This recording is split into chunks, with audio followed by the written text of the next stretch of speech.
Israel has said that its definition of victory with Hamas is the physical destruction of Hamas as a military organization or terrorist organization, to use the Israeli terms, um, and its elimination as a politically viable entity. This is not the case. Hamas is very much alive and well and living and fighting the Israelis. The Israelis don't control Gaza. Uh, I think they've learned the hard lesson that simply parking yourself on the top doesn't mean you control what's underneath. And the Hamas is inflicting a death by 1,000 cuts on the Israelis. Hamas politically is more viable today than it has been ever in its existence. It's done more to create the circumstances for the existence of a Palestinian state than any other Palestinian or entity or Palestinian ally. So Israel, it's clear Israel has lost the war. If we were judged today, they've lost because they haven't achieved their political objectives, and Hamas is achieving its political objectives. You can't discern victory simply by looking at the battlefield. The same thing with Hezbollah. Israel now has said that it seeks the physical removal of Hezbollah from south of the Litani River, and they seek to destroy Hezbollah as a terrorist organization. One of the metrics used, in addition to seizing territory in southern Lebanon, is to create the conditions conducive to the return of 60,000 Israeli settlers who reside in the north who have been evacuated. In order to do that, you have to eliminate Hezbollah's ability to fire rockets into northern Israel.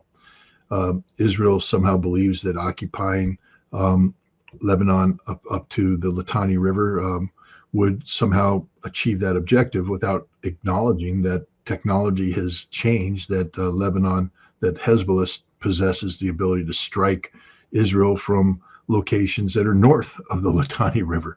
So, but even then, let's take a look at what they've done. They haven't succeeded in the south. They're bogged down. They're fighting on terrain that Hezbollah's had 18 years to prepare for this fight. There's not a valley, a village, a street, a hilltop, a nook, a cranny in that battle space that Hezbollah hasn't walked over and assessed how we can get a mortar shell to land here. Where does the mortar have to be?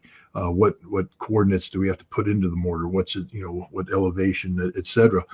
They've test fired everything so that when the Israelis come running up the hill and they go, take cover here, they're in a place, and the Lebanese go, well, that's pre-targeted zone, Alpha Alpha 012, fire, boom, bam, death.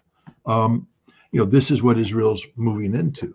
And they tried it in 2006. They failed, and I anticipate that they will fail again. Iran, Israel's never had to deal with an Iran that was capable of striking it decisively. And there's nothing Israel can do to stop it. The missile defense shield doesn't work. This is a reality. And if they want to extend it, Israel's going to find that there is a soft underbelly, that the next targets won't be hardened aircraft shelters on a military base, but rather, soft, water purification plants, energy production plants, power plants, distribution plants, other critical infrastructure. And then that's the end of Israel as a modern nation state. When Israel loses the ability to generate electricity, there is no electricity in Israel. When Israel loses the ability to pump fresh water into the households, there is no fresh water. There is no sewage. Israel ceases to function as a modern nation state. How is this victory? Israel is weaker today than it has ever been at any time in its life. The Houthi have shut down, effectively embargoed Israel's second largest port, Eilat, in the south. Haifa is under attack now. So that port facility is no longer. Insurance companies are going to be like, well, we can't insure you going into Haifa anymore because there's rockets coming down, and we can't afford to pay the premiums. Israel, $67 billion economic hit over the course of the last year, and it's going to get worse.